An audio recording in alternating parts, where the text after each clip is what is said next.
Hello, fam. Thank you for tuning in. Divine Nobodies podcast. I'm your host, joined by Jennifer Lynn. How you doing, Jen? I'm doing well. How are you? I'm doing fantastic. But you know what? I watched this documentary a day ago, Jen, and it just blew my heart open. Which one? So I was on Netflix, which I usually am not. I just took a little break, and there was this documentary that I've been wanting to see, and it was actually a short film about Ram Dass. Oh, Right? okay. You know about Ram Dass, right? It's Yeah. one of the greatest spiritual teachers of our time. I've been following him for a really long time, but there's this documentary that came out called Going Home, and it was basically a short film about the end of his life, because obviously he's no longer with us, but this film was just sort of like this last sort of remembrance of him. And the film was shot in Maui, and just sort of like followed him around his sort of complex in which he lives. He lives right next to the beach, but it was just filled with so many great quotes. And it just has a lot of like little snippets of him like in the garden talking about and reflecting about his life. And I just couldn't help it. It just completely brought me to tears. So watching it with my partner, and she turns to me and she sees me just like bawling my eyes out. And I was just like, felt so sad. You know, It just felt like passing of a father. You know what I mean? Oh, I have kind of a fun fact. The interior designer for Field Trip Clinics actually used to live with Ram Dass, like in one of his commune type situations. Yeah. Yeah, I probably spent some time with him. Yeah, He lives in a really beautiful place in Maui too. Oh, it was so amazing, and it was just so nice and so humbling of an experience. Because I remember I've read a few of his books, but he has this other documentary called Fierce Grace, which happened exactly when he had his stroke. Right. And so this documentary, this new one that I saw is sort of like a follow-up to that, because that was like an entirely different journey for him. But for him to just create a final documentary about the ending of his life and sort of like celebrating his whole legacy was really, really beautiful. But there was something I wanted to just talk about really, really quick to just ponder, is that he had this talk about the multidimensional nature of the spirit. And he was talking about in one of his talks that the spirit exists in multiple dimensions, right? Yeah. And in multiple realms, which is something that we talk about very often. But he said something about dreams, right? So when you dream sometimes, we've talked about this before. We can actually probably ask our guest about this too. We have a guest in the studio today. We're going to introduce her here shortly. But he was saying that when you dream, sometimes you dream that you're other people. Sometimes you dream about seeing people that you don't even know. We've talked about that before. But he was saying, when we dream, our spirit is also working out karma from another life, playing out in the exact timeline somewhere in the universe. So he's saying that there is a Jen here, there's a Jen in another dimension, and there's probably different Jens in all these various other dimensions living out their life in the same way that you are. Right. So he's saying that when we dream, we get to take a glimpse of that other life that we're living, where we're working out karma somewhere else. Yeah, in a different timeline. Isn't that crazy? Yeah, no, I totally can see that. I mean, that's kind of like the premise of the Akashic Records, right? Is all of your timelines, and that's what they're reading, is just whatever timeline you're currently on. Right. So if you have a twin flame or a soulmate in this dimension, and you end up dreaming of somebody that you don't even know, that could be also them in another dimension as well. It could be the same person. It just goes on forever, Jen. Hey, there's no end to it. It just goes on eternally. Yeah. Right? I mean, I've certainly had dreams of people that I didn't know that I met way later in life, like a year later or 6 months later. And I had dreamed of them before. Actually, my mediumship coach, I had a dream of before I actually met him in real life. Just bizarre. That's awesome. And you know what, Jen? Did I ever tell that story on the podcast? Because I think you know about it, but I don't know. No, I don't think you've told that one on the podcast. Yeah, but you know what? These are some really valid questions that we're going to go over, I think, with our guest, because we have a medium with us today, Jen.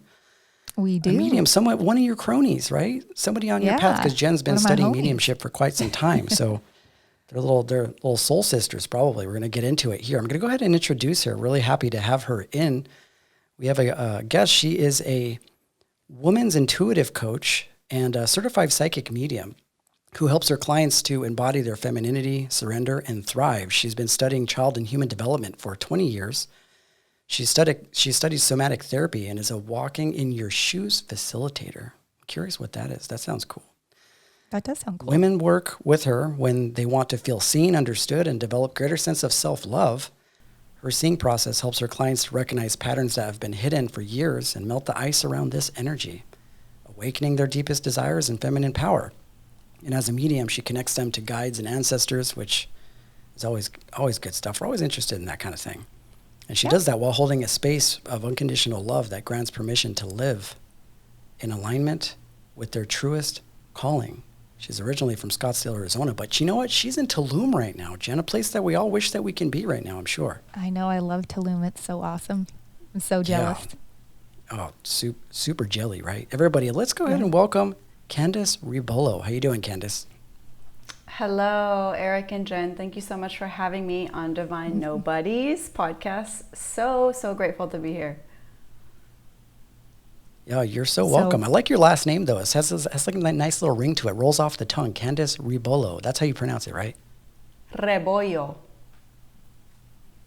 Oh, I got it completely wrong. Can you say that one more time? Yes, you got to roll the R, it's rebollo. Rebollo. I don't know. I'll get it right one day. How you doing? How are things down there in Tulum? Tulum is beautiful. Tulum is one of my places of awakening. When I first came here, I synchronistically ended up being here on the spring equinox at Chichen Itza. So I got to see the snake slither down the pyramid on that day based on the sun's alignment with the pyramid. And I realized that was an activation that has now brought me back here where I've expanded my business in ways that I never even dreamed. So it all came full circle. Amazing. That's really beautiful that you've been down to Chichen Itza. I've been down there years ago, and I know exactly what you're talking about. Where at the temple, I think Kukulkan or where Quetzalcoatl, that little, when you're right there in front of El Castillo is what you're talking about. And I wanted to bring this up because I wanted to know if what your thoughts are about this. But when you're sitting at the base of that pyramid, did you ever try doing that thing where you clap your hands and you can hear the little crow of the bird? Mm-hmm. Mm-hmm. Yeah, it's pretty wild. Cool. Like the acoustics and exactly. The acoustics and Quetzalcoatl, I believe is how you say the name if we're talking about the same thing. Yeah. The pyramids are just they're wild. The technology, who knows what they had access to, but it's a beautiful place and it still carries an ancient energy that's very awakening. Very cool. I remember when I went and did like a tour there was a tour guide there that was giving everybody the sort of like the tourist perspective of Chichen Itza and El Castillo. And I kind of like pulled him to the side a minute and I started talking to him. I was like, hey, how come in your guys' tour you don't really talk about aliens? And he kind of gave me this look like, oh, I knew something that other people didn't know. And I ended up having this conversation with him about this character that you can see down there in Chichen Itza called Chacmul. I don't know if you're familiar with him, but apparently he was telling me that Chacmul was the mediator between the Mayans and the aliens. And if you go to the top of Chichen Itza, they have these little characters called, his name is Chacmul, but he kind of looks like he's like kind of on all fours like a dog, but the opposite way, where his chest is facing the sky. And you can see different other Chacmul characters all over Chichen Itza. Really cool stuff. Wow, that's going to make me want to like go down that rabbit hole because I love this. Anytime I go to any of these ancient sites, I mean, there's ruins like 5 minutes away from me here in Tulum on the beach too. And anytime I'm there, I'm just like activated. I could feel the energy and that timeline and those individuals can actually communicate to and through me when I open myself up and become receptive to their messages. And the messages that I receive there are wild. So I'll be doing, I'm going to be doing some retreats out here and VIP weekends with my one-on-one clients and using the space and the land to actually activate them too, because it's quite easy to do so. Yeah. So what kind of messages have you received? So anything you can talk about? Totally. The last time I was at the ruinas, as they're called, at the Tulum beach, and I asked for a message that I needed to receive, and they showed me how condensed we kind of live at times really amplifies the negative thoughts and the negative frequency within individuals. So it was like when I asked to receive a message, it's like they opened my crown, and then it's like the closer I got to people, I could hear them louder. And they showed me that that was their natural perception. So because of that, they actually lived more spaced out. They weren't like crammed. And they like physically showed me how they used to live. And it was very interesting. And it was a very, I don't want to say slow paced life, but simple. Like they showed me a very simple life, but they were so highly connected with spirit, and it was just like a natural thing. Like everyone, to me, right? Like opening my crown like that is like getting into my channeled state. That's how they all were. At least they're in that space within the ruinas, because they would have been a little bit, from what I take and understood from history, they would have been a little bit more of kind of like upper echelon, upper class, if they were living at those ruins and sort of protected in that space. So I wonder if they all kind of did, some crown chakra, some like awakening stuff and ceremony, so that anyone who was like on the land was receptively open, because that's what it felt like. It felt like I was like sucked back into their timeline and shown how they lived and how they perceived reality. It was really cool. Yeah, you definitely get that impression when you're there at Chichen Itza. It has that, you were talking about the intensity of the energy there is really heightened, and I remember feeling that when I went there. Another thing that I learned about that space was they had the elders, right? And they had these things called sweat lodges there. And if you've been to Chichen Itza, it's hot as shit over there, right? It's like really, really hot. So to think of the Mayan people in an area that is already hot, going into these sweat lodges that are probably even more hot. And he was telling me that they would take psilocybin mushrooms, go into these sweat lodges, right? And they would come out with all of these sort of like profound messages. And that's how they developed their own sort of version of astrology, is they had this sort of connection with death, right? In like a really beautiful way. He was saying that they would try and get to the closest that they can. And typically, I mean, when you're taking psychedelics mixed in with, a sweat lodge that could potentially kill you, you get very close. That'll do it. But he was saying that he was saying that a lot of those messages from those elders came from their experiences in that realm. That makes so much sense. Pretty cool, right?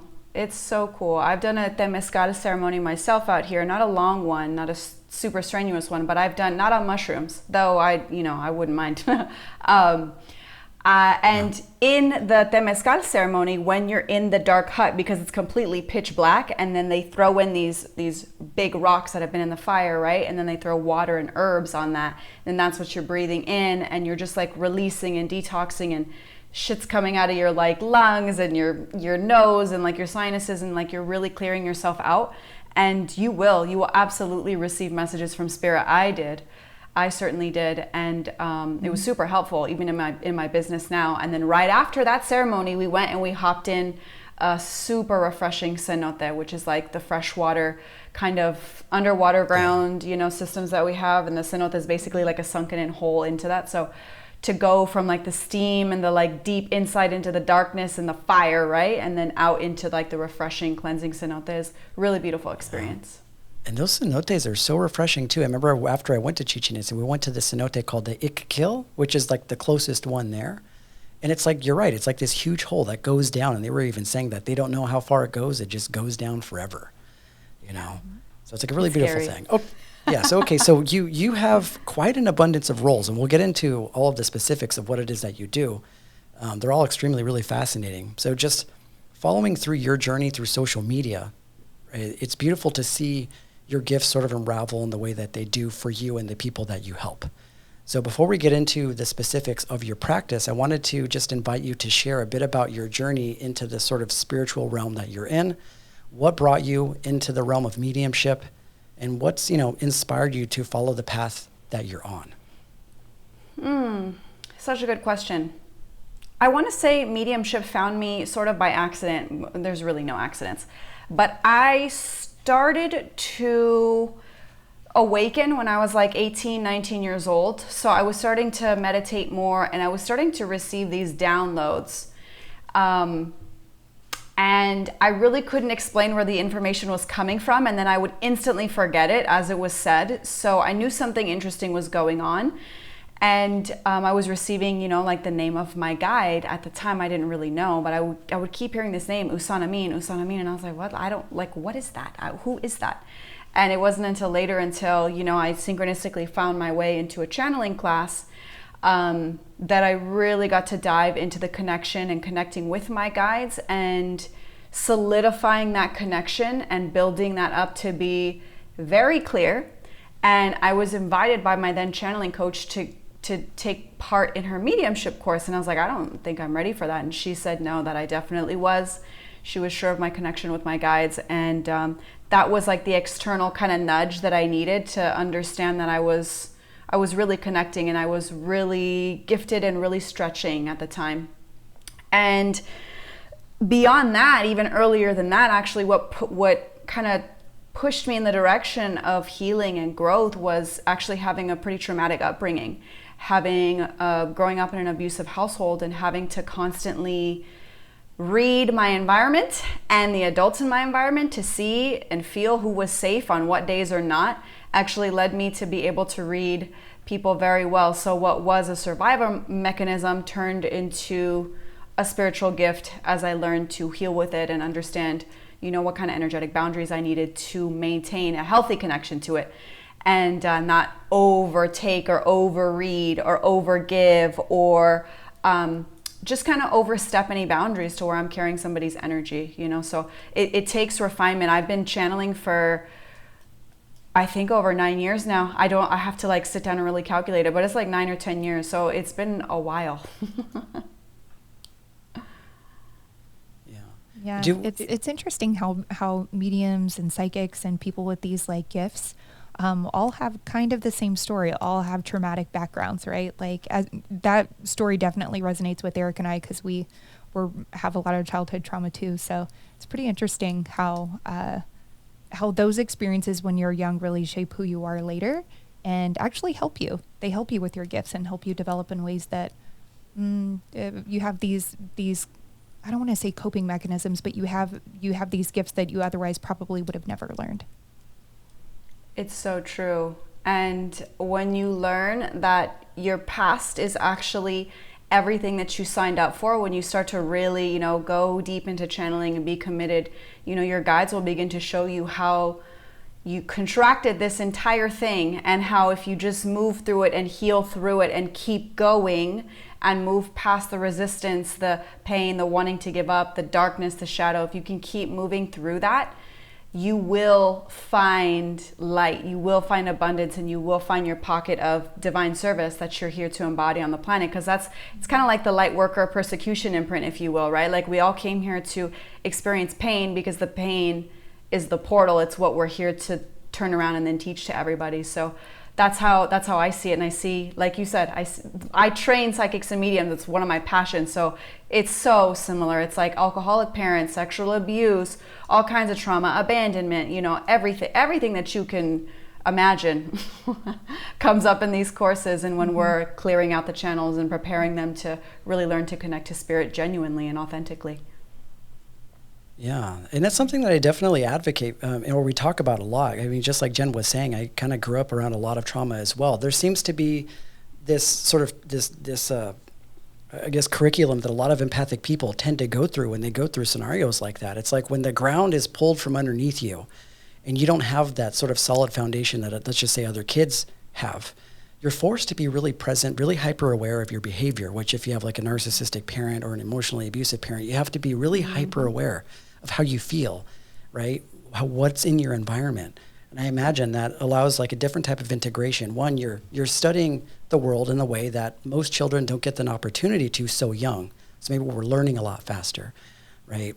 And that's one of those things that I can definitely relate to. I had this thought come up. I want to know what you think about this, because when children are kids, it's common for them to have like imaginary friends, right? Like we always hear about like kids, they have imaginary friends and they're speaking to somebody, but we coin it off as adults as just, they have a large imagination. These are just kids being kids. But I'm wondering if there's something to that. I'm wondering if maybe they're actually talking to something like spirit guides. Maybe they're talking to something on another dimension. Does that resonate for you? Does that make sense? Very much so. Very much so. I will tell you from a very young age, before I was really like ever shown anything ET related, I would always imagine a little ET friend come and visit me at my window when I was a little girl, and I just knew it was my friend, and I knew not to be afraid. And funny enough, when I began channeling, you know, that my guide, there's some oversoul that we share, but there's definitely extremely high ET vibes and like off-planet lives and all that kind of stuff going on. So when children are in the imaginary friend stage, they haven't left, let's say fully, that realm of oneness where they know they are connected to everything and where they know their imagination is actually truth. Because when I'm training psychic mediums, I often tell them in the beginning, you're going to come up against what you feel is your imagination and you just making it up. And you actually have to move through that and understand that the imagination and you making it up in the beginning is actually the mechanism in which your guides will use to connect with you. It's like the same highways, you know, they're using the same streets as your imagination. It's the same thing. So when the child's connected to the imagination, it's them actually channeling and intuiting spirit. Yeah, that's really interesting. And that's one of those things that I think come up for a lot of people that study mediumship. And I'm sure that Jen, this is a part of her practice as well, which is how do you distinguish between what is maybe your ego wanting to hear something and what is like true source or true spirit actually communicating to you? Like, how does that distinction happen for you? Like, how can people decipher what is true and what isn't? Is that for me or is that for Jen? Oh, for both of you guys. Anybody. Any of you guys both study mediumship, so maybe this is like a double question. Yeah. Go for it. Yeah. Okay, cool. And I would love to hear your input too, Jen. For me, it's been a lot of practice, and it's been a lot of getting very acclimated with my guides energetically and allowing them to lead me through processes in which I uncover, oh, okay, this is this spirit's frequency, or this is how this energy feels when that energy is channeled through me. So really it's a process of differentiation. So there was a time in the beginning of my channeling work where I was like, you know what, I'm feeling like pretty doubtful in this process. Like, how do I know it's you? You guys feel so similar to me. And if you're telling me we share an oversoul, this damn near feels exactly like myself. How am I supposed to tell the difference? So my guides told me to go into a guided meditation. And they actually brought me another high vibrational being to channel within my body. And I could clearly feel the distinguished difference between that energy and allowing that energy into my auric's field, into my body space, versus what I'm used to with my guides. And then from that moment on, I completely got it. It really sank in. They essentially set up the framework for me to differentiate between them and other energies. So that really helped. And then really, it comes down to what I believe as a psychic medium is your commitment to personal growth. So removing, I don't know if you can ever 100% like remove the ego, but it is a matter of dealing with your stuff and clearing out as much of your traumas, pains, blocks, fears, doubts about your process and about your journey and where you're headed. And fully taking responsibility for who you are as a person within this realm, right? Within this world, and the work that you're choosing to embody, which is psychic mediumship, which is healing. If you're going to want to heal the other, you have to really dedicate yourself to your own personal growth. So to me, it's those two things. It's the practice, and then learning the differentiation through asking your guides and communicating with them and asking them for journeys and experience to differentiate, and then continual and forever and never ending spiritual growth. That is super cool. For me, I 100% agree. It's practice, you know, and for me, sometimes it's the connection. Like sometimes I'll connect to someone where the connection really isn't that strong, and or it's a little bit fuzzy, especially if the departed has committed suicide or something like that. That it's really hard. It's a lot harder for me to connect to the dead in that way. So it just really depends. You know, sometimes I'll have a really strong connection to someone and it'll just flow through really easily. And sometimes just the connection isn't as strong and I really struggle. And a lot of the times whenever the connection isn't that strong, the whole time I feel like I'm making it up. And then at the end, you know, the person that you're reading for will tell you like, you know, all the things that resonated with them. And as they're confirming, whenever you're doing a reading for someone, as they're confirming, that strengthens your connection. So and I always tell people like, hey, if I'm not on the right track, let me know. Because it does help strengthen the connection between you and the dead whenever you're reading. So, yeah, totally both, you know, and just like Candice said, it takes a while. It takes a while to get that confidence. And the more that you read, the more confident you get that you're able to tell the difference between a channeled message and when you're getting off track. For me, I feel like a little lightheaded whenever I'm really connected, and I feel like my hair is like kind of standing up a little bit. I know that sounds ridiculous, but like no, not at all. The erector pili muscles, you know, on my body, or all the hairs on my body are standing up, and I'll feel a little lightheaded.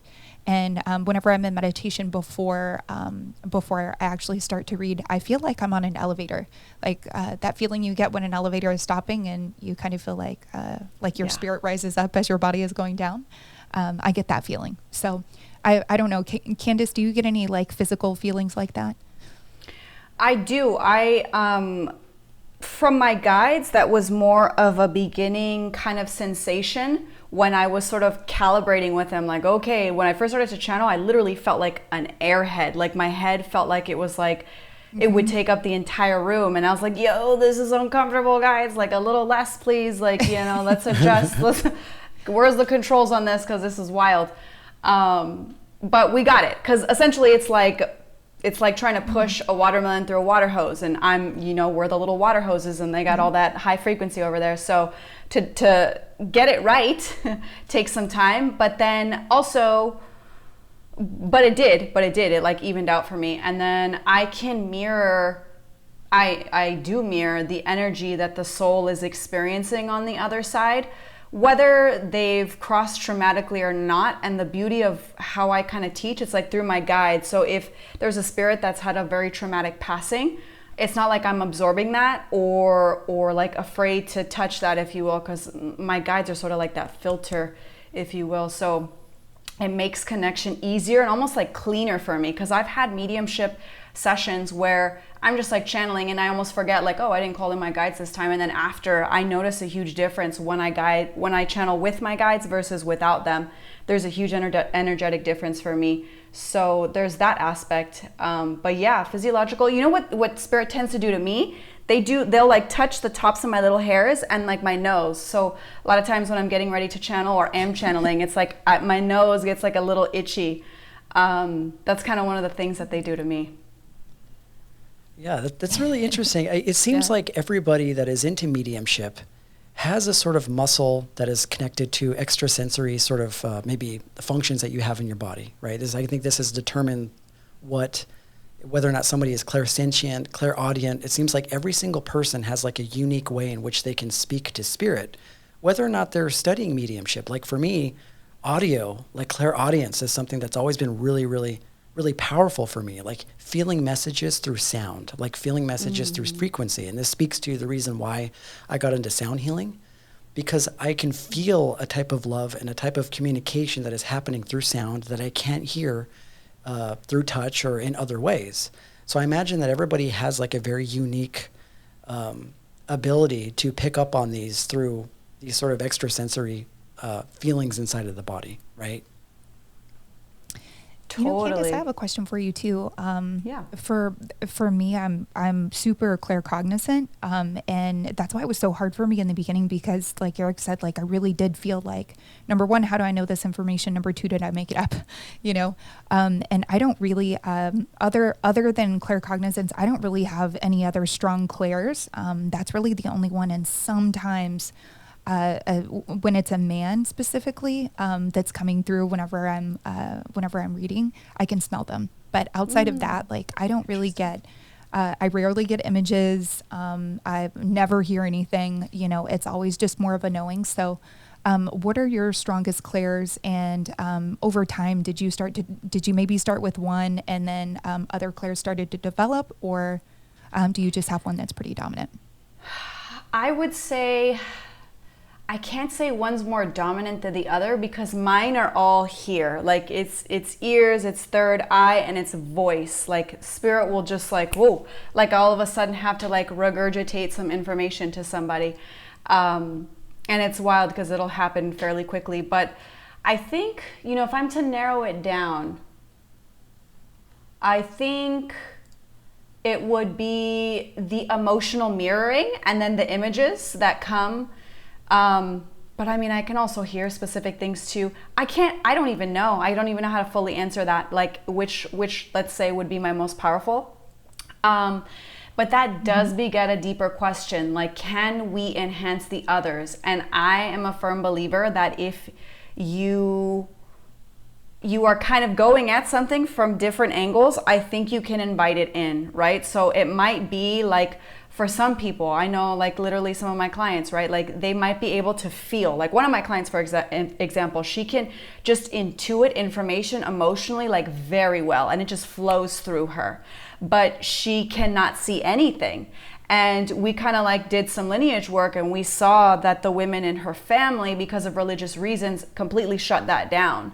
And because of other traumas and like synchronicities that the women would have experienced, whether it be in dream state or just psychic cognition, they would have feared it and shut it down because of religious, you know, beliefs, dogma, etc. So then that unfortunately leads to the women in the lineage having a closed third eye. And this can also go back not just in lineage realms, like within your own generation, but this can go back past lives too. Because think about, I briefly touched on too, like worker persecution imprint. Think about Salem witch trials times, you know, and like all of that trauma, the soul remembers, and it's encoded within a lot of our DNA too, within the flesh on this planet. It's encoded to hide your gifts, to hide your spiritual knowing for survival. So having to call that back out is like removing the wounds of like humanity, you know, and having to work through that energy. So I'm a believer that it can all be called in. You just kind of got to get, it has faces to it. Like it's not one way. To me, I see it as like, you know, you got to hit the generational, you got to hit the practice, you got to hit then like the overarching energy of like the collective conscious around that for you within your body too. Like, what are you carrying for the world? I see it as multifaceted like that. So I do feel like they can all be trained. So as far as healing, you know, this whole witch thing really intrigues me because I 100% was burned at the stake. I had to have been. I have a very unreasonable fear with fire, and it's my number one fear in life is being burned to death. Wow. And I used to say that as a small child. Yeah, which is you know, really unreasonable. So I'm pretty sure that that's where it came from. So how do you heal that? Do you heal that with a soul retrieval? Like what can you do to heal those ancestral wounds? There's so many ways to do that. You could do it with your guides in guided connection, right? So this is why I love connecting with guides before doing any mediumship work, because they have the power to open portals and to take, let's say, negative patterns and sort of liberate them back into the heavens, as I like to call it. So when you go into a guided meditation with your guides, with the intention for them to show you a relevant past life, or with the intention to release the fear and trauma of that past life, if you've been channeling enough, you'll be able to surrender yourself to your guides and what they do, because they can take that pain, they can play out a different scenario for your soul or your mind to recapture. They can take that energy within portals back to, like I said, their realm. They can do so many things. They can just be with you in the process of that death, so you know you're not alone, and it can take the fear away. For each person it varies. You can also do breath work. Breath work really can connect you to the soul, and you can open those portals for yourself with your own breath. Again, this takes intention setting, right? Like you have to be really clear, I find, on doing these things when you go into especially a breathwork session. And then I also would do this through somatic therapy, the process called walking in your shoes, where you allow your body to speak the truth, it's almost like the body knows everything. The body knows all at all times. And if you take the mind out of the way and just allow the wisdom of the body to speak and learn to tap into that, which anybody could do it from beginner to advanced, it's very easy to facilitate, which is beautiful. You can tap into what the missing experience was in that lifetime and give yourself that missing experience in this lifetime. And it can be as simple as, you know, doing a little ceremony where you're coming out the forest and you're no longer doing your spiritual work in the darkness. Or it could be, you know, honoring the witch in you in some way that she didn't get to be honored. It could be finding a coven, right? Finding a community of women to do spiritual work. It could be so many things. Whatever your missing experience is, we won't know, and it has to come from your body. We won't know until we look at it. And so those things are so individual. Like I see this with numerous clients. There's no one way and no cookie cutter kind of way to go about this, but these things tend to be so evasive. It's like the little groundhog, right? It's like you see it and then it disappears. You see it and then it disappears. So you have to you kind of have to go at it. This is why I kind of have a lot of tools, because the more you can look at the thing from different angles, the more the thing cannot hide. And this is why I work with women in the capacity that I do, because I really give them a well-rounded experience. Wow, that's really beautiful. Jen and I have always been really fascinated with this ability that psychics have to access these sort of etheric realms that you're talking about, whether it's through communication with angels or spirits. And I wanted to know more about the communication that you typically engage in with these spirits. Now, I hear about people talking to ascended masters, people talking to guides. I imagine if you're really tapped into the Akashic records, which is the sort of data sphere of where all this energy exists, that all those energies kind of come in every once in a while. Do you ever, when you're channeling, get these sort of impression that you're speaking to like an ascended master, maybe like a Mary Magdalene, or maybe like a Jesus type? Like, what is the sort of myriad of different types of energies that you experience when you're tapping into that realm? Numerous. I will say, for me, it comes with intention though. And I stumble upon a lot of these connections, mostly by accident. There are a couple exceptions to this where, I mean, again, is anything an accident? Not really. But when you're out and about in the spiritual realms, whether it's for yourself and you connecting with your guides or for somebody else, sometimes you do run into these really high vibrational beings who are connected to that soul or connected to you. And I've had numerous sessions, let me just say, where I'm channeling for a client and their guides and or their angels or whoever their soul family is connected to full on give me an activation. It's like I read for the client, but I was the one who got all the healing. That's how it'll feel sometimes. And then there are the other times where if you set the intention, again, for me, intention is everything. And I recently did this and I forgot what I even said because the whole thing was actually very interesting, but I connected to Jesus and I don't remember what I even said because it was almost like I blacked out and I was instantly there with Jesus. And I was going through something very financially interesting. And basically, Jesus pulled me by my hair. He grabbed me by my hair and he pulled me off of the floor. And he essentially told me to stop living life on my knees.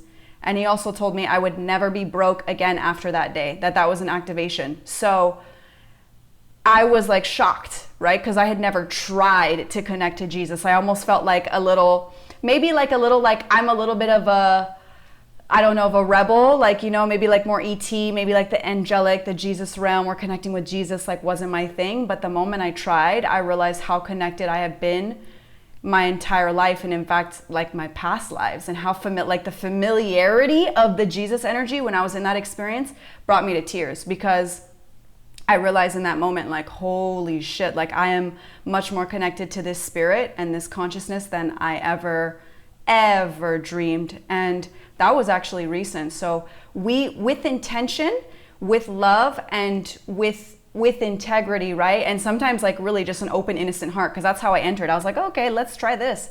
And I closed my eyes and I was right there. And literally the before and after of that connection with Jesus, I will say, is hazy. And that was a full-on activation for me. And it was beautiful. So what you can access is, it's infinite, right? Like it's as deep as you're willing to go. And I think curiosity has to lead you, because the more you ask questions, the more curious you are, the more you're going to unfold into what else is there. Because remember, it's free will. They're not always going to say like, okay, you did that, now do this next, now do that next. Now you kind of have to unfold within your own curiosity into what's next for you. This is why the continual growth as a psychic medium is so important, because you not only heal, but you discover more of your gifts and what you can do with them. I want to place myself in the shoes of somebody. When you were talking. Yeah. Go ahead. You're the second person. You're the second person to tell me that. I haven't told that story very often, by the way, because I almost feel a little like, do I share this? Like my connection with Jesus, like it's wild, but it's so beautiful. Well, I'm glad that you shared that. Yeah, I thought it was amazing. Jesus actually came through when Eric and I were getting an Akashic record reading. And he came through as like a psychedelic hippie Jesus. No way. You know, that's so cool. He was smoking weed and everything. He was smoking weed, and he was in this like psychedelic like robe, and he was telling the Akashic record reader that he was just like cool, chill Jesus. Mm-hmm. Yeah, I want to place myself in the shoes of somebody that, let's just say, wants to get into mediumship. Right. And the one thing that you hear commonly, or I've heard it from people that aren't familiar with this whole thing, is that there's some fear. There's some reluctance that people have, because we've sort of grown up to think that, especially if you grew up in a Christian family, that touching that realm is a no-no, right? You shouldn't go into that place because you don't know what's there. There are spirits there that can take control of your body. That whole narrative that people typically hear. And I know that whole thing is bullshit, but I want to know your perspective on there are other, I know that despite that, there are some energies that are in that space that people talk about that they experience, whether or not it be through astral travel or lucid dreaming. We would call those like negative entity type of energies, right? Do you ever experience that in your work? Do you ever have those sort of like energies that maybe try and influence you in some way? And at the same time, the second part of that question is, do people really need to be afraid to some extent when they get into that work of experiencing that? I have never experienced negative entities in a channeling space. I've experienced some weird things and negative things outside of channeling that had nothing to do with channeling. I wasn't even channeling at the time. But in the channeling space, there's so much unconditional love. It's like you have yourself, your higher self, your guides. Then you have the clients in front of you, all of their loved ones on the other side, all of their guides and angels, all of their higher selves. Like the amount of love that's in the space, it's not even a match energetically to a frequency that would try to meddle or be mischievous or be negative or anything like that. It doesn't even, like they don't fit.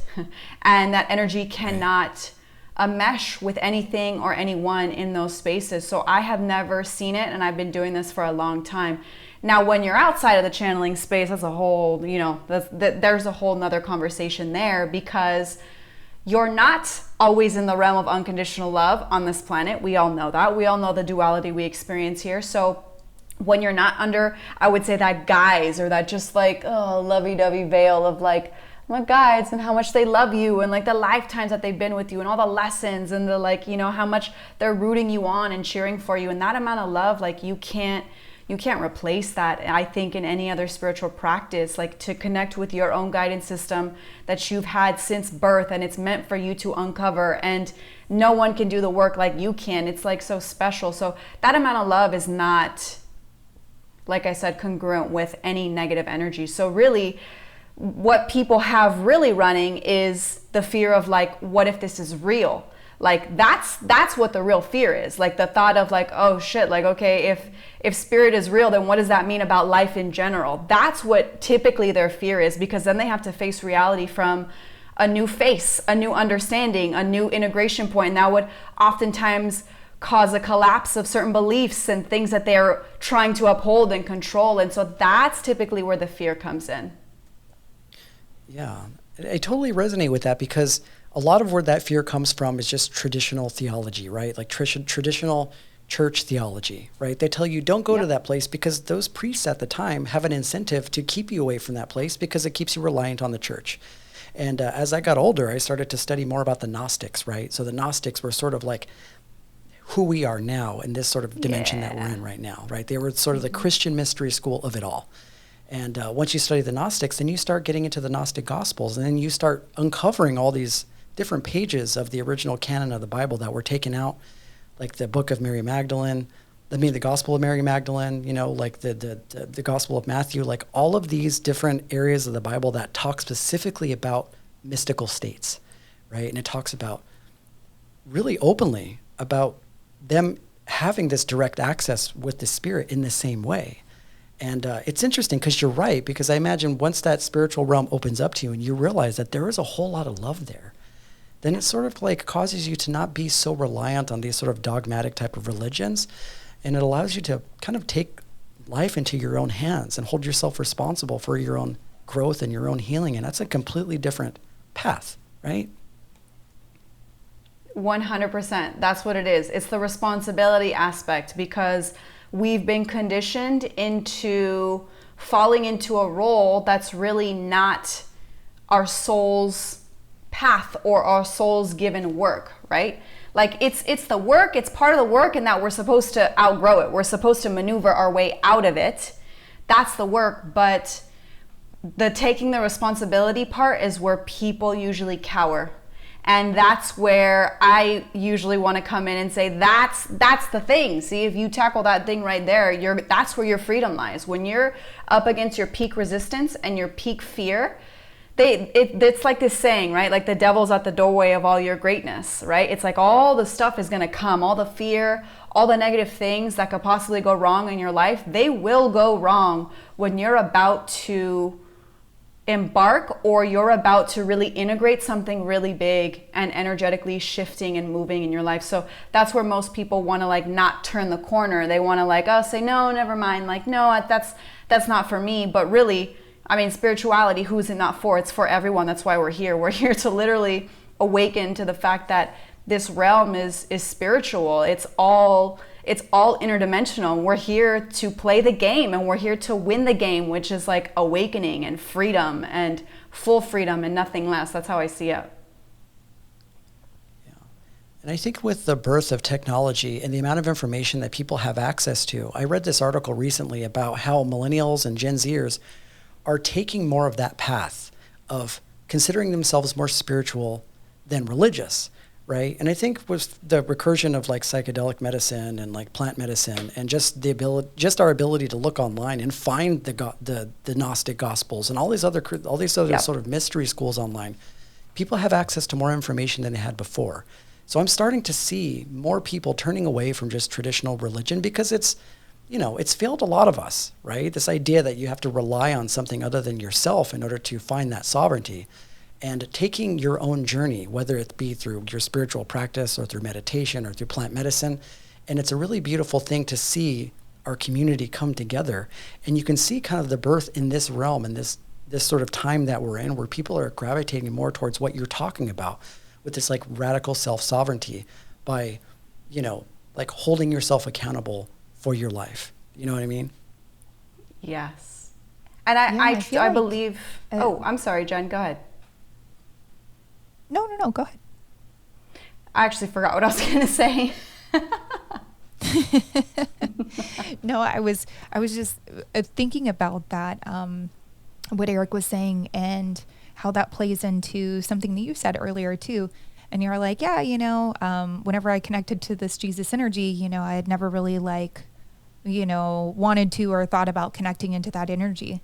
And I think that's part of it, right? Is, that conditioning as you're growing up that this is the only way. And it actually turns spiritual people away from Jesus and, the teachings of Christianity. So.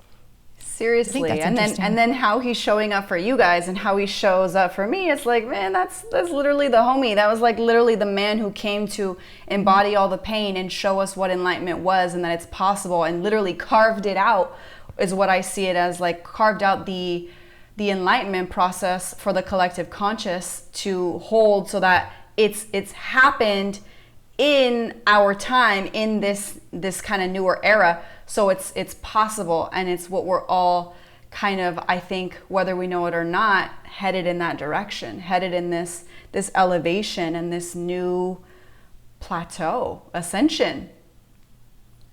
Yeah. And I wanted to kind of, there's so much we can get into here. I wanted to actually ask you, now that we're on this kind of subject of the spirit, you talk a lot about outer body experiences and this feeling of going in and out of your body, right? And can you tell us more about your sort of astral projection experiences and what you've learned by venturing into the astral realms? Because I imagine channeling is one thing, right? But exiting your body willfully in your sort of space, entering into the astral realm, is a completely different thing. So what have your experiences been like in that realm? I'm going to be completely honest. The times that I've astral projected, like this Jesus time and another time that I'll share right now too, they were not intentional. Like I can't say I had the intention of like popping out of my body. I think it was the intention, and that I called on Jesus' energy and power. Like I literally think that Jesus did that to me, like straight pop my soul out of my body so that I could watch what was happening. And so that I could see it literally from my higher self, so that he could show me that the pain that I was going through, it was not real and it was fake, right? It's like I could see it from the higher perspective, and he let me see it from that higher perspective. So I think Jesus did that time. And then there is a time where I consciously fell asleep and astral projected out of my body and met a guide. And that time was initiated by chanting. So my then boyfriend at the time, I was probably like 19 or 20 when I did this. My then boyfriend was experiencing a migraine, and what came to me intuitively was like, just chant for him, just chant him to sleep, and it's going to take the migraine away. And it did. And it ended up taking his migraine away, like fully. But one thing that it did that I did not expect it to was that like I was chanting as I was falling asleep, and that actually initiated a whole astral projection out of my body, because then I was looking down at us, and instantly it was like fear. It was like, oh shit, like how am I going to get back in that body? Like how am I going to do that? So it was like, oh my God, but I will say that the process of coming out felt so familiar. Like literally I heard you do this every single night. So that was a wild feeling to like be awake for it. And then to come out of body, be looking at myself and my boyfriend, feeling fear. And then instantly when I felt the fear, all of a sudden I was like, I don't know, teleported into this other realm where I met a guide, and he was a monkey man. He was a straight like ape looking dude, and he had a full-on like ape face but a man body, and he was communicating to me telepathically some of the most profound things. I can't even remember what they were, but he taught me how to communicate with animals telepathically. And after that day, I've been super telepathically connected with especially dogs. He was taking care of dogs in the other realm. He had like cages and cages full of like abused animals, and he was showing me how to connect with them. It was a wild experience. Wow. How cool. I've always wondered how animal communicators get their start, right? We had an animal communicator on the show, and she said that there was a cat. She wasn't even like insanely spiritual. And there was just this one specific cat that just started talking to her, and that opened the portal for her gift of being able to communicate with animals. And she was like, oh my gosh, this cat taught me everything that I know about animal communication. He just started talking, and I could just hear him so clearly in my head. So that's pretty cool. Whenever you are communicating with dogs, like how does that come through? Does it come through in your own voice, or do they have their own specific sound? Oh, they have their own specific sound, and dogs are hilarious. Dogs are really funny. So I know it's that because it's usually always like a silly, kind of dopey voice, like what you would imagine, like, mm-hmm. like maybe think like Goofy and Disney or Pluto, right? It's like that just complete lovable, kind of vibe, unless they're like unless they're taking on the emotions of the owner, which can happen too, then they tend to be a little more muted. But if they're happy-go-lucky, those are the easiest dogs to read. And some of the really hurt ones can be easy to read if they are not taking on the emotions of like the owner. If they're, say, like been abandoned on the street, or have been through kind of like the ringer, or maybe like in and out of like abusive houses, like, yeah, it breaks my heart going to, I think I've only been in an animal shelter maybe like twice in my life because of that reason. Like I cannot, like, it irks me on a soul level, and like I could hear their stories, and it's heartbreaking. Is there like a common story that you hear from animals when you're communicating with them, right? Because they don't have really any way to communicate their needs. I mean, more often than not, if you're not tapped into that psychic sort of connection with them, a lot of us are just going intuitively by our relationship with the animals. And the hope is that if you have an animal, you can intuitively tap into them. I feel like I do that.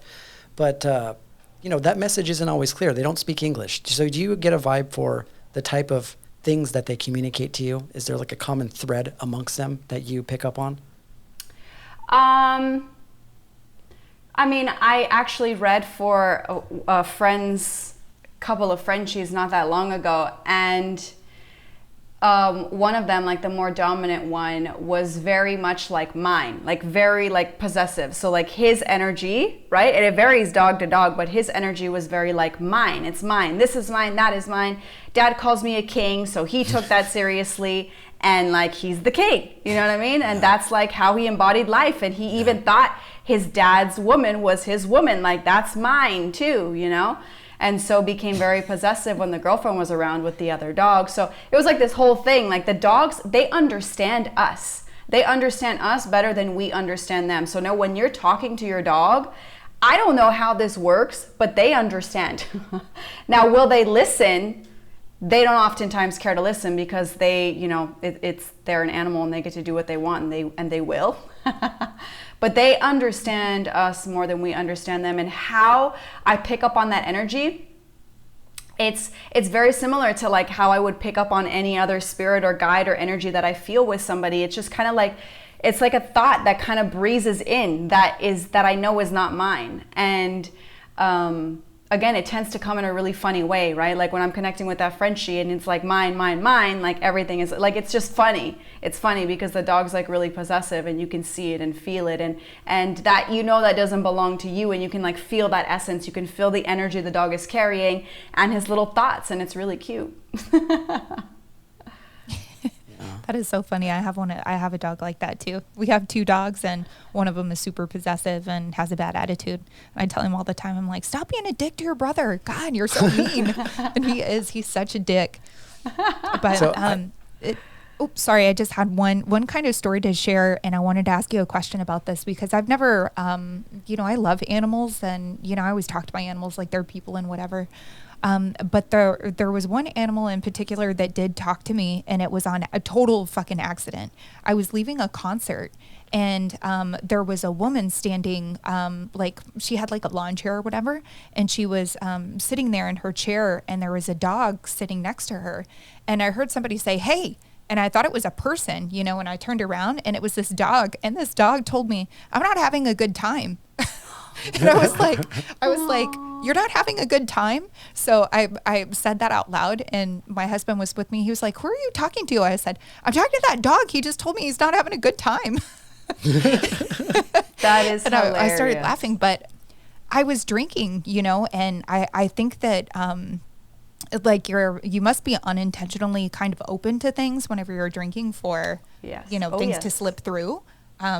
Because I've never had an animal talk to me before outside of that one instance, but it was super clear what he said. It was really, really pretty funny. That's hilarious. Well, you see how like it always comes with like a funny undertone, like with dogs. That's kind of how you know it's them. Cats are more like the familiar. Cats are more like they're like witches in a cat's body. You know what I mean? Cats are like the familiar, the like watchers. Dogs are the companions, and they're here to like share love and experiences with us, and a lot of family time. So the fact that you heard that, I mean, yeah, they don't call alcohol spirits for any old reason, right? You're able to hear things a lot easier oftentimes when you're drunk, and it's just the truth. You can also open yourself up to, like, you know, not so good things when on drugs and alcohol too. So obviously take heed. Obviously we know limits and healthy stuff, but if you have like some alcohol in your system, you're going to be able to communicate with things a lot easier in some ways, and it's kind of funny how that works. There was one time, this makes me think of a story where I was actually drunk once and I kept seeing this shadow of a rabbit. It's not like I was hallucinating. I didn't drink like moonshine or anything, but I kept seeing this rabbit shadow. I wouldn't see the rabbit, but I would see the shadow. And I was visiting a friend in San Diego, and I just remember I kept seeing this shadow of a bunny, and it was like perfect. And I was like, what? And every time I would look, it was like there was no rabbit, where like the shadow was basically projected and the rabbit should have been. There was no rabbit. And I later like understood that there were, I researched it. I was like, shadow spirit, puka, mischievous bunny spirit or something, and puka came up, and they tend to be associated with alcoholics or people who drink, and like this spirit of the mischievous rabbit will like come and just kind of play with people. So the kind of things that you can mischievously tap into on certain substances is interesting. You were talking about how dogs had like a certain sort of playful nature to them and the way that they speak. I like how you likened it to like cartoon characters, because I totally get that. But I'm wondering, do cats sound like supervillains? I imagine them sounding like supervillains. To me, cats sound they sound like executives. Like, if I could say, like, they sound like they talk like, they sound so distinguished. Yes, exactly. They talk like very like concise and like low and slow, you know? It's like how the cat looks at you, right? It's like, that's how they talk. It's like this, like, you know, like think of like the soft meow. That's how I experience cat energy. And they're always so like matter of fact, like, yeah, well, you should have known, like, you should know. Yeah. That's how I experience cat energy. That really resonates with me. We have 4 cats, and the dad cat is super, super regal. And he always looks at me like, you're a peasant. Like, I swear sometimes he says that. He'll just look down on me like, peasants. He's just totally unimpressed. That's a real thing. They really are unimpressed with us, because they can see in between realms, and they can see things that we're not aware of. So they probably see the goofiness that we go through in ways that we can't, right? So, I mean, who knows? They could be very well completely righteous in saying those things.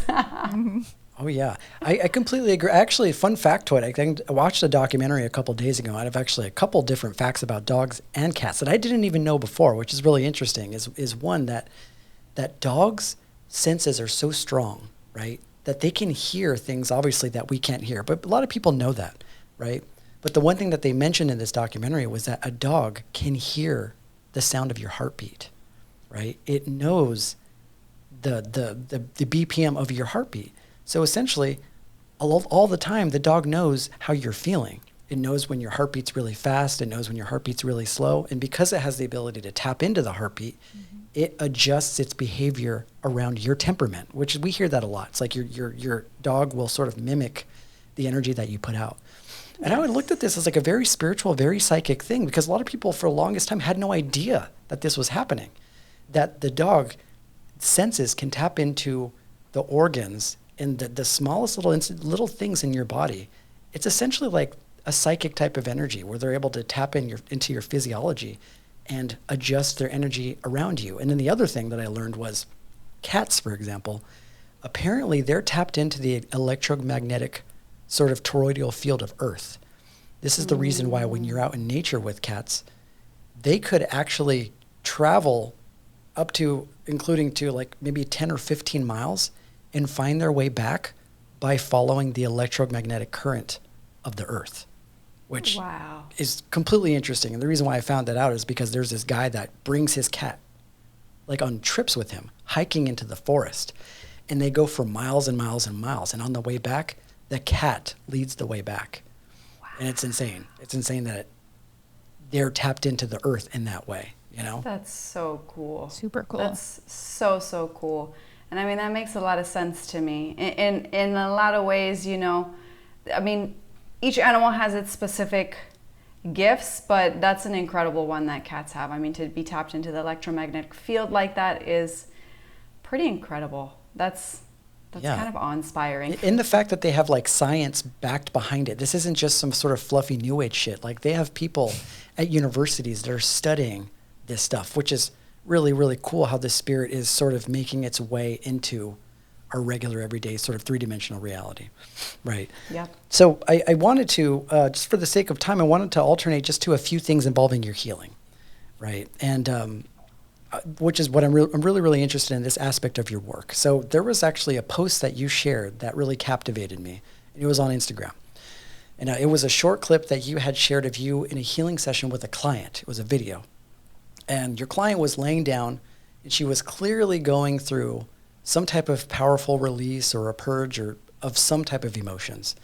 And you were sort of holding space with her. Right, you were kind of above her, and you know, you had sort of like mudras, and you kind of seemed like you were in a meditation with them. Can you tell us a little bit about what was going on there? Totally. That was me leading a one-on-one breathwork session with a client, and about 8 to 10 minutes into a breathing session, which the style of breathing that I do is breathwork detox. So about 8 to 10 minutes in, you reach a state called transient hypofrontality. It's like this supreme state of zen and peace, and it's when like this monkey mind finally quiets and like you get some peace. And as you keep breathing through that, more and more DMT starts to be released by the lungs. The lungs, by the way, are the organ that release the most DMT in the entire body. So this is why breathwork is so, so powerful. And DMT, dimethyltryptamine, is the molecule responsible for every single astral projection, every single night that you dream. It's in every single living thing. So as this DMT is being released, you will have deep understandings, deep downloads, deep realizations about your life and the things that you're going through. And it can come with just such an emotional and somatic release and healing. And so what you're seeing is the client having her release, having her understandings. And what she was actually experiencing post-session, she shared with me, was like she was going through a really, really difficult time with her son and her son's father, and they were split, and the son's father was being, quite controlling and abusive and constantly trying to follow her and these sorts of things. And she was able to energetically get to like this exalted state with him. And how I kind of described it was almost like this spiritual court, right? The spiritual Supreme Court, where you meet in the higher realms, you meet with the higher selves. And it was like she was able to put some things to rest and see the bigger soul picture of what was going on and why this karmic pattern was repeating itself, and able to state things that needed to be said to him and otherwise wouldn't have been able to get to him any other route but through his higher self, because he's clearly in his shadows and in his darkness and not able to, comprehend things in a more clear space. So she was just having a lot of deep emotional release for her sake, her son's sake, probably the father for child's sake, and just like this huge understanding about the importance of their life cycle together and the importance of creating peace for their son within that life cycle. So it was deep realization, and it also came away with like specific next steps for her too, and like how to navigate this situation a lot better, basically what it needed to heal. Wow, that's really beautiful. It's interesting. We mentioned at the beginning of the podcast that a lot of people venture into this realm through trauma, through just willingness of the intention to try to clear through trauma. And where they start is definitely their journey. There seems to be sort of like a common thread when it comes to healers, is that trauma brings you to this space of awakening by venturing deep into this space. It reminds me of this quote by Rumi where he says that you have to keep breaking your heart until it opens. And so just from your experience as a healer, what are some of the common reasons why people come to you for healing? Is this heartbreak? Is this loss, somebody's death? Or is it just sort of like a mixed bag of all the different things? I think everyone has experienced a lot of those things. So it tends to be that, but more than anything, I see that these things unhealed leads to very low self-esteem and very low self-worth. I think if I can sum it all up, that's what it all does, right? Like the loss of a loved one and not having properly grieved that person, you walk around with the heaviness of that grief, having been unreleased. If you experienced, sexual abuse or any other form of abuse and you've not healed from it thoroughly, it's going to sort of tinker down what you feel you're worthy of within relationships, within work, within abundance, within what you can manifest for yourself in your life as far as dreams go. So it's really, when I'm working with people, they are ready to tap into their spiritual gifts, but they're afraid, or they feel like they're not worthy of the gift. They feel like they'll be the first one that will never be ever able to connect or do it right. Like they're going to do it wrong. Everyone thinks that, like coming from the trauma, right? Or the ego in a way, everyone thinks that they'll be the one who can't connect and they're going to do it all wrong and all this stuff. So it's really that it's the victim. It's the victim. They're in the victim state where they're a victim of their circumstances, where they can't attract abundance, they can't overcome self-doubt, they can't believe in themselves, and it all comes down to, I think if I can synthesize it, it's the archetype of the victim. Yeah. And when you talk about like the victim, I just hear what goes off in my mind is this is a result of an overactive ego, because the ego is the one that is the victim most of the time, right? So like trying to create a space where you could create a recognition and a sense of awareness around the sort of dialogue that the ego tends to sort of present to us on a daily basis, which is this sort of negative self-talk. And one thing that came up for me in what you're talking about is it would seem such a good thing for somebody that is going through trauma to want to heal those things. And I think fundamentally it is. But it seems like a hurdle that people have to go through is this sort of fear of also being seen, right? Yes. Because I guess what happens when you clear through some of the trauma, when you clear through some of that pain, you're left with this sort of having to make a change in your life. And we all know that people can get really comfortable with being stagnant. They can be comfortable with the negative self-talk. They can get comfortable with being the victim because then they never have to take accountability for their life, right? So it seems like the next step that people kind of go through, and I'm just going over my experience and also my experience just being a sound healer, is that there's this other part, which is that once that awakening happens and that light sort of illuminates itself to you, it sort of not forces you, but it sort of shows you how really important it is that you start taking accountability over your feelings, over your life, and changing. And that, I imagine, can be a really scary thing, right? Do you have a lot of people that have also that fear of being seen once they get to that point? Oh, many.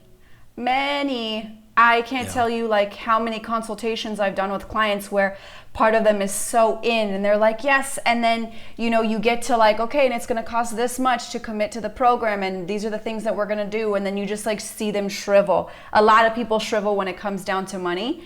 This is where a lot of their self-worth is tied in, right? It's like you allow yourself to make as much as you think you're worth, and then you'll stay there because that's what you think you're worth. And then to overcome that and to reach a higher level of abundance, you actually have to unlock different types of energetic loops and patterns within yourself. It's all energy. Like literally the last few months of my abundance and what I've been manifesting, 95% of this, okay, is all energy. I have had the same gifts. I haven't acquired any, profound new gifts in the last couple of months that really took me from this to my, 6-figure months. No, it was all energy. I unlocked my wounded maiden archetype and I stepped into the mother archetype and realized my service to the world, planet Earth, myself. I took even deeper responsibility because to get from where I was to 6-figure months, I had to take more responsibility for myself energetically.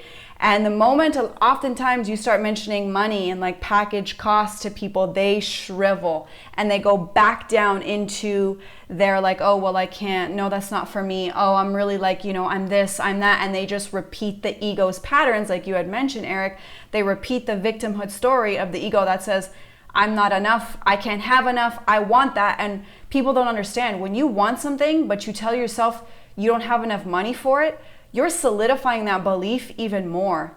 And you're actually supposed to commit to those things. Like the process of this growth is you actually should feel really uncomfortable. There have been times where I'm like, oh man, like I just did this like coaching program and I know this is what I need and we're gonna see how this works out. Like, let's see where rent comes. Like, it's a little bit of a gamble, but let me tell you, the universe always catches you. If you're ready, sometimes you have to just like jump and you grow your wings on the way down. That's really how it is oftentimes. I've not seen it unfold differently for many people. Like from what I've seen and the people who I see successful in the spiritual community, which is not tons of them, and the ones that I see, like myself and my coaches and the people that I stay associated with, because I want to be spiritual and wealthy, because that allows me to serve more. And when you start to see it that way and you start to redo the beliefs that you've grown up with, all the abundance comes, and it allows you to then hold the light and shine the mirror on the other, right, on the client, and they can really see themselves. And I encounter it more often than you think, where I see them and I see their gifts and I see their talent, and then they cower. Like, I can't afford it, I can't do it, I can't this, I can't that. And then, oh, you want to take them so bad and shake them out of it and tell them it's going to be okay, but you can't do it for them. Well, let me place myself in the shoes of one of these people, right? Just for as an example. I mean, as a sound healer, I've gone through this as well, right? So we live in a very difficult time right now for a lot of people financially, right? So let's just say it's somebody that wants to do the healing, and which some is of a these belief courses, that in and of itself is okay. So that's a belief. We can go through this, and you can give me your perspective on this. I'm just trying to place myself in the framework of people that bring up this in a conversation every once in a while, and this is stuff that I heard when I was doing sound healing too. I want to know your thoughts on this, which is, we're in a difficult time. There are some people that are suffering financially. Having to spend $2,000-$3,000, whatever the amount may be for a type of course, is a really big sacrifice and an investment for a lot of people, right? And there's also a reluctance that some people have, because there's a lot of people in this community that are doing really amazing work, like you, right? But then there are also other people in the community that you get this sort of impression that they're being disingenuous, right? That there's something going on with their work. And I've known a lot of people, I've been in this community for a long time, that have invested money in something, in somebody that the work wasn't there. Like that intention was disingenuous. They had to find that out on their own. But I've also known a lot of people in the community that have invested their money and have gotten really amazing results, both spiritually as well as financially. So what do you say to somebody that has the reluctance because of that experience, or that understanding that in this spiritual community, there are two sides? There are people that are doing work, and there are other people that are there taking advantage of people. I would say wherever you find yourself within the spiritual community is actually where you're supposed to see the deeper reflection of who you are. Because if you're in resonance with people who are ripping you off and just using you for your money, you're likely deeply in your victimhood and not noticing and not having healthy boundaries within yourself and not catching the inauthenticity within their auric field. Now, if you're working on yourself genuinely and you're coming across people who can really help you, you're going to feel really lit up within joy, within inspired action, and then in seeing the results in how they live, right? You're going to have awareness in looking at and sort of analyzing the other. But when you are in blind faith, and there, I'm sure, are plenty of people within the spiritual community who claim to be spiritual and who will benefit off of those people who lack that deeper self-awareness, or who are deep in that victimhood mind state, and they will keep you in that victimhood mind state and take you for as much money as they can. 100% people like that. And it's all calling you into your refinement. It's all a reflection, right? It's like those people who get ripped off by readers who are like messaging them from like fake accounts. It's the same vibe, right? It's like, come on now, if you're gonna get scammed on that, and you're gonna like get mad that you got scammed by a fake account, like you gotta step it up. You gotta step it up. So that's how I see that aspect of the spiritual community. It's like you gotta like fly above the little gnats and the little flies, right? You gotta like find the honey. You gotta go where the bees are. You gotta like find your pocket and your community, and you're gonna learn anyways. I mean, I think that's kind of like part of it. I wouldn't see that separate from the spiritual journey. It's like part of it. You have to like refine who it is that you want to work with. You have to refine who you're attracting to know that it is the next mentor, the next master, the next whoever that you need to work with to get to your next phase in life. Yeah. I love that you said that. Well, you know, Eric and I talk about this a lot too, especially when he was doing sound healing for compensation. And anytime he gave away sound healing for free, people would no show and like, you know, that actual energetic exchange of somebody giving you money for a service really does place value on the service in their mind, right? Whenever somebody is giving you their hard-earned money, then, you know, they're going to be on time. They're not going to no-show. They're not going to cancel last minute. Like, they're going to be there and they're going to be present. Yeah. And I like to think of it as like, we think of money as this sort of like, this physical sort of like object that has life. But I try and look at it a little different. Like money is energy, right? It's an exchange of energy. It's a part of you that you've invested in something, a part of your work that you've invested in something. So it means something at an energetic level. And I also translate energy as being love. You're absolutely right. When I'm speaking to somebody that I'm trying to solicit some sort of healing service from, if that sort of loving energy is inside of me, then that loving energy inside of me can pick up on the loving energy of others.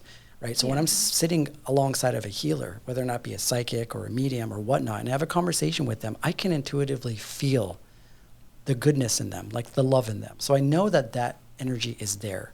And that's where that trust comes. And I think maybe what you're speaking to is, you know, people, like you said, need to get out of that victim mentality and learn to tap into that sort of place of self-love, because then you're able to sort of recognize it in other people. And I imagine that can kind of keep you from falling into those sort of traps that you're talking about, you know? Oh my gosh, yes. Like the deeper I got into my spiritual work, the less I had energetic room for many people in my life. And I don't mean that in a mean way, and nor did I cut them off in mean ways, but just energetically where my energetic body was headed and where they were headed. It's like people, family, friends can have these energetic little holds on you, and you don't oftentimes mind or tend to these things because you think it's fine and you think it's normal, and you know, like family has expectations and beliefs and yada yada yada. You don't understand until those things are gone, until you realize, until you put it aside. Oftentimes you don't know that you're carrying it. You don't know that you're carrying the beliefs of others. You don't know that you're carrying the expectations of others. And you have to be very mindful with these things because they can prevent you from stepping into your fullest potential. And I've seen that numerous times with my clients. I've seen it with myself many times over too. It's like we all go through this phase where it's like, oh crap, oh shit, I notice like all my codependent relationships now. I'm seeing that negative pattern that I have playing out with my mom, and this like, you know, where she wants to like keep me in a certain way, and it's like that's not even true anymore, but she swears that this is like the truth about me, and it's like really not. And same thing with maybe other external relationships that people might have going on at work, with friends. It's all, everywhere you go, there you are. So everything externally that you have going on in your life that you feel is bringing disharmony, it's actually you. And this is what full responsibility looks like, because people can do some of the most messed up things to you. And I've experienced it. And I'm sure you too have as well. And it's still a reflection of what we have going on within ourselves, and a part that's fragmented that we have not yet healed and we have not yet, you know, tended to with love and with understanding and integrated. So it's all us. It's all us. Yeah, that's really, really beautiful. And it's like once you experience, you know, that sort of blast of, call it like a love blast of energy, then it becomes so clear who are the toxic people in your life. You know, it's crazy because a lot of people, they don't ever get to feel that because they're stuck in this sort of like this sense of what's familiar to them, whether or not it be toxic. People stay in toxic relationships, toxic friendships. Once you start sort of like diving within and start cultivating that sort of self-love within, it's sort of like you said, it becomes so obvious who are the people that need to be in your life and who are the people that don't need to be in your life. And you go through that sort of dark night of the soul experience where you start purging all of these relationships out of your life.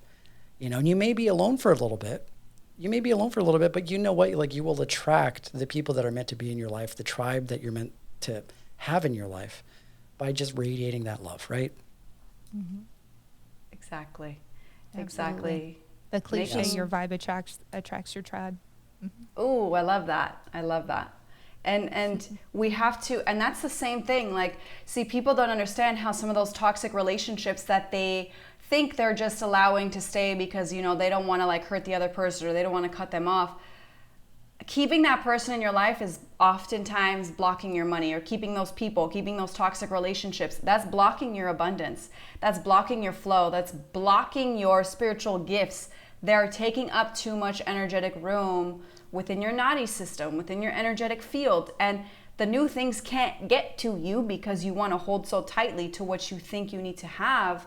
And stepping into abundance is a lot about learning how to balance the divine feminine, you know, and receptivity and deep surrender, as well as like kind of keeping the foot on the gas on like the personal growth that we've been like talking about throughout this whole thing. You know, it's kind of like those two things married together create for magic.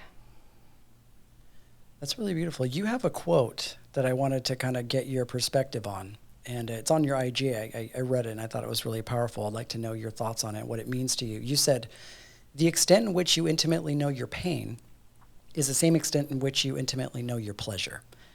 Right? So can you elaborate more on what this quote sort of means to you? Oh my gosh. When I posted that quote, I hadn't even dove into like my sensual energy as much as I've been as of late. But it almost takes on a whole even deeper meaning now that I've really embodied that. It's like I thought I knew what that was at the time I posted it, and like I feel like I know it on a new level, right? So the extent to which you allow yourself to surrender to every dark thing that has happened to you, every trauma, every pain, every thing that your consciousness is holding on to that it uses against you. It's kind of like the master of you, right?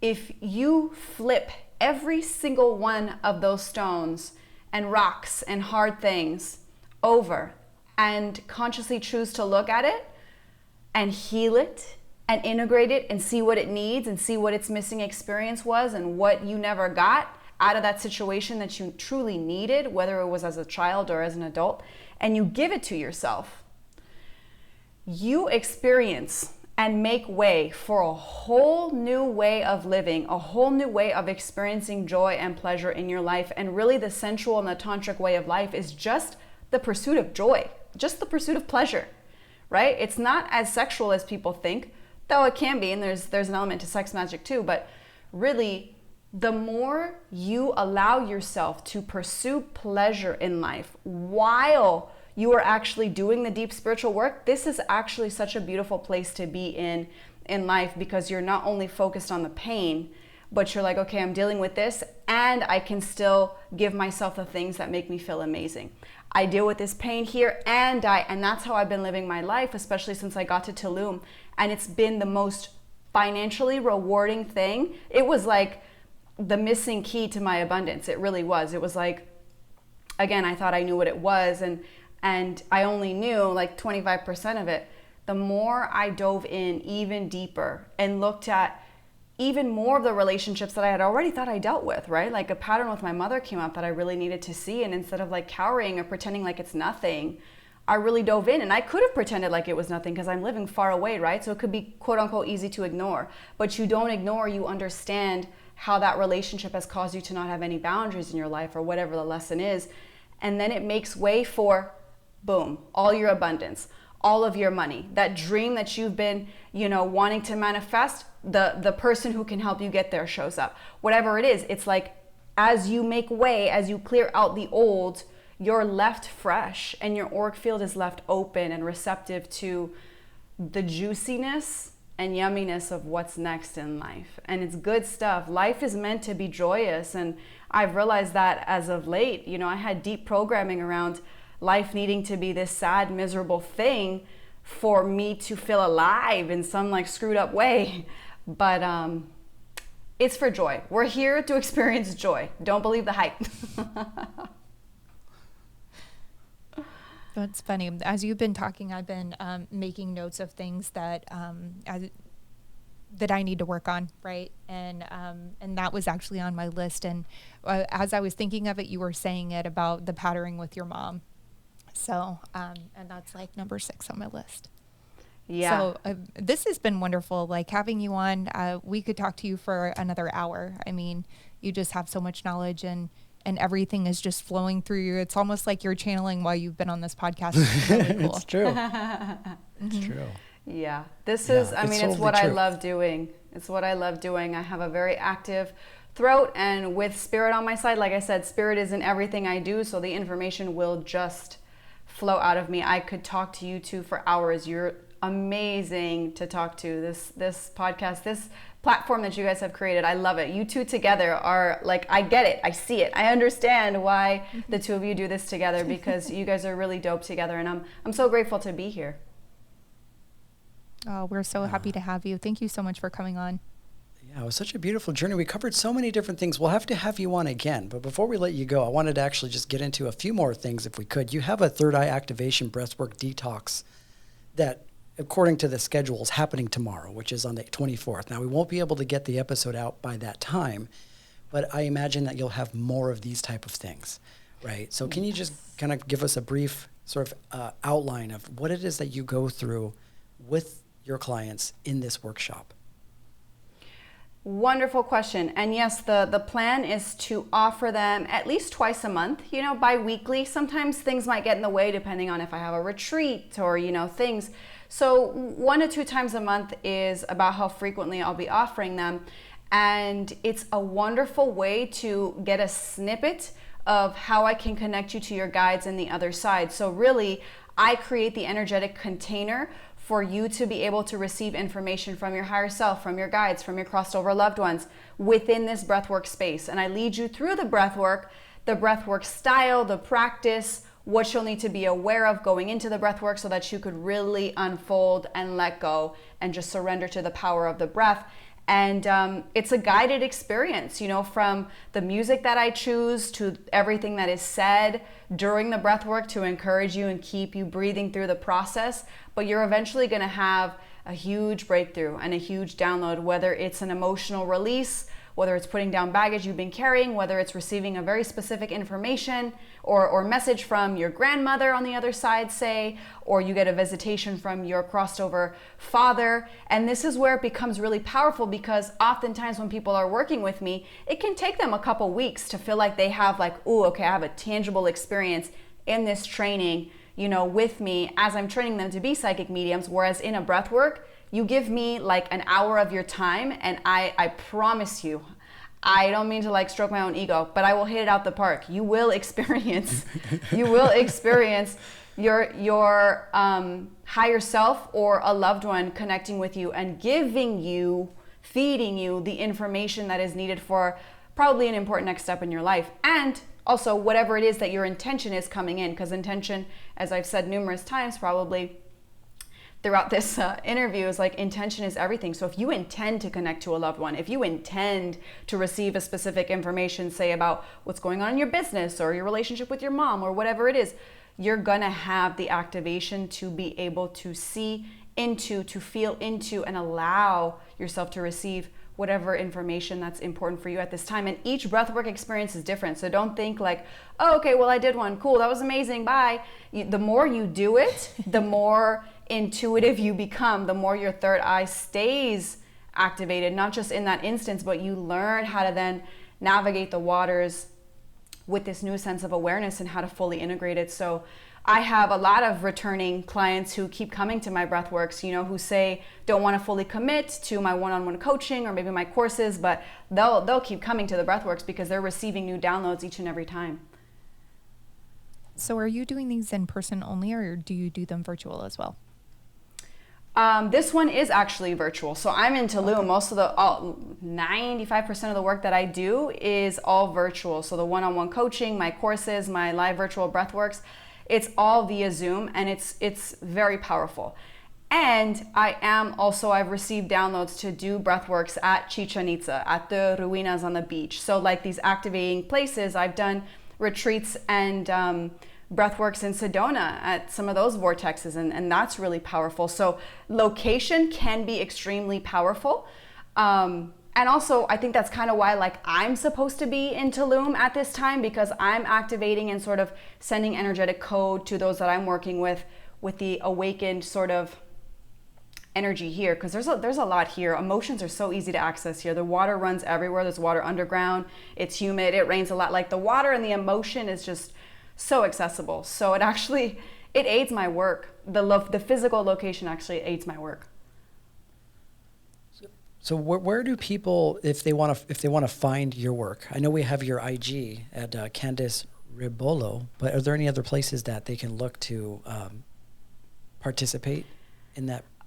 Other than class? Facebook, these are really my platforms right now. I'm in the middle of building some things on websites and courses on Kajabi. So literally that may just change when this is actually out. But Instagram is going to be the place to find that nonetheless, because it'll probably be like in my link tree. That'll be like the hub to find everything, like my next breathwork, virtual experience, my packages that I offer, any other workshops that I'll be doing, retreats, VIP weekends, VIP days here in Tulum. You know, I encourage people who are watching this, if you feel called to work with me, you know, I work with people here in Tulum too. You can fly out and work with me one-on-one, and I can give you the experience of a lifetime. I promise you that, in terms of awakening and activation and enlightenment and path, your spiritual path ahead, and your gifts and how to utilize them within your business, within your practice, or just for your life in general. So there's all kinds of goodies. Okay.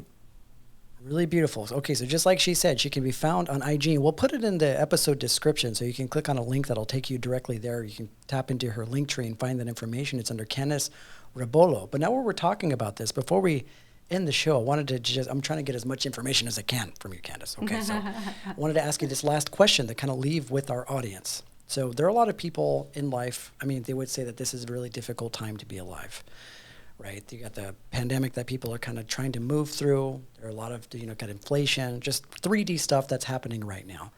As a healer, somebody that has tuned into this work, what advice can you give to people during this time right now? You have to understand that as the light begins to penetrate your consciousness and this planet at deeper levels, the darkness will appear to get stronger, and it will appear to be more chaotic. But really, it's because the old way of existing and the old paradigms, they're literally collapsing. So the new is being built. Your job at this time on this planet, your only job, is literally to clear your path ahead and to follow your highest passion. That's what the world needs. We need you, who our listeners, we need you functioning at your highest octave. We need you functioning at your highest frequency. And the only way you can do that is to embody your gifts fully and to live your joy. So that means if you have these shadow dreams to be a spiritual healer, that's what you're here to embody in this life. If you have these shadow dreams to be a singer-songwriter, a producer, that's what you're here to be. If that thing that you have, that you're afraid to speak out loud because you feel like you're not good enough and you could never get there in this lifetime, that is what you're here to do and nothing less. So you could do it now in this lifetime or come back, which won't be fun for any of us. So the quicker we all self-actualize our dreams, the quicker we elevate, and the quicker that what seems to be a chaotic place to live becomes the most beautiful place in the cosmos, and the place where the darkness literally turned to the most beautiful light that we could have even possibly imagined, like essentially heaven on earth, right? This is a common thing that many within the spiritual community talk about, but it's so true. We're here to create heaven on earth. We are supposed to be a free people. We are supposed to be beings of enlightenment, sharing and creating gifts and creating lives of art and creativity and love and abundance and doing all the things. We're not here to experience all the other stuff that's on the news and that you might perceive to be as real. There are real aspects to it, but just know that's literally the enemy trying to prevent you from awakening. That's literally what is happening. They're trying to stop you from becoming aware, because the light is growing, because our light is growing, because we're not falling for the BS anymore. So don't believe everything you hear. Don't believe everything you see. Don't believe everything you read, especially in the media. Take accountability for your life and live your deepest and wildest dreams. That's what I would say about that. That was perfect. Oh my gosh. That was so beautiful. Thank you so much for sharing that. That was a channeled message directly for Eric. I truly believe that. Jen, like everything that you said. Did Jen that? knows everything. I saw you, said. Eric. Eric, when we first started, I saw you with a guitar. So I know you're an artist, and I know you have deep dreams of being on stage, and like you gotta do it, dude. You have to uncover your blocks to that and your fears to that, because fame is not something that is outside of the realm of what spiritual people can embody. In fact, more spiritual people need to become famous, because we're here to be the way showers. Like light workers deserve all the abundance and all the notoriety, because we're going to curve it. We're going to make it ours. We're going to take it back to the light and to the authenticity. So we need men just like you to embody your gifts right now more than ever. Oh, thank you. There's so much there. There's so much there that completely just blew my heart open. I really appreciate you sharing that. And you know what? Jen was right. That was exactly what I needed to hear. So she's just she's channeling. She's tapping into all these different fields, Jen. That was really beautiful. Thank you so much, Candice, for sharing that. It's really, You're really so powerful. welcome. And thank you again. And thank you again so much for coming into a podcast. It was definitely a pleasure. We're going to have so much fun just going over the editing, getting this stuff out to the world. But we appreciate you coming in and sharing your wisdom with us. So thank you. Absolutely. Oh, Absolutely. Thank you so much. Jen and Eric, you're amazing. And before we leave, Oh, sorry. No, that's okay. I just wanted to make a little announcement. In the beginning of the podcast, I'm sure you guys noticed that I was on my phone. Our best friends had an emergency C-section today and had a baby. So we have a new baby in the world. And I told them, they're messaging me. I was like, I can't talk right now. I'm in podcast. And they were like, you better give us a shout out. So Cam and Tracy, congratulations. There's your shout out. So that is wow. amazing. That's so amazing. That is so amazing. And you know what, Jen? You know what, on top of that, it was just Candice's birthday too. How about that? Was it? Oh, how about that shit? Look at that. And Candice, Thank you for brought being the baby. born. You know what? There's something around babies that have been following me, because yesterday I had a client who didn't know it was my birthday, reached out and asked if I could lead her in a guided meditation as she's giving birth to her baby in October. So she sent me that message on my birthday. So there's something about this newness of life, and I'm hearing the message. That's actually a message for me, Jen. So thank you. Yeah. Wonderful. Oh, that gave me chills. So yes, that was a message for you. Yeah. Yep. Yeah. Oh. Thank you all. It was a blessing having you guys. Thank you so much for joining us in this space today. Yeah. For all those listening, thank you guys for tuning in to Divine Nobodies podcast and taking this journey with us. Candice Rebollo is a truly fascinating, really powerful woman. Again, you can find her on Instagram. Go ahead and click into the link in the description. You can find all of her information there. We'll get you guys connected. She can blow open your third eye wide open. See crazy shit. So if you guys are tuning in to us on Apple Podcasts, feel free to leave us a review on Apple Podcasts. Let us know how we're doing. If you're on YouTube, you can go ahead and like and subscribe. You can see the video episode if you guys are more visual learners. And if you guys have any questions, you can reach out to us on Instagram. This is where we mainly reside, along with Candice. This is where we post some of our content there. You can reach out to us with any recommendations on just podcast topics and things like that. Just share some of your thoughts with us. We love the community. And until next time, friends, thank you guys, and namaste. Namaste, friends.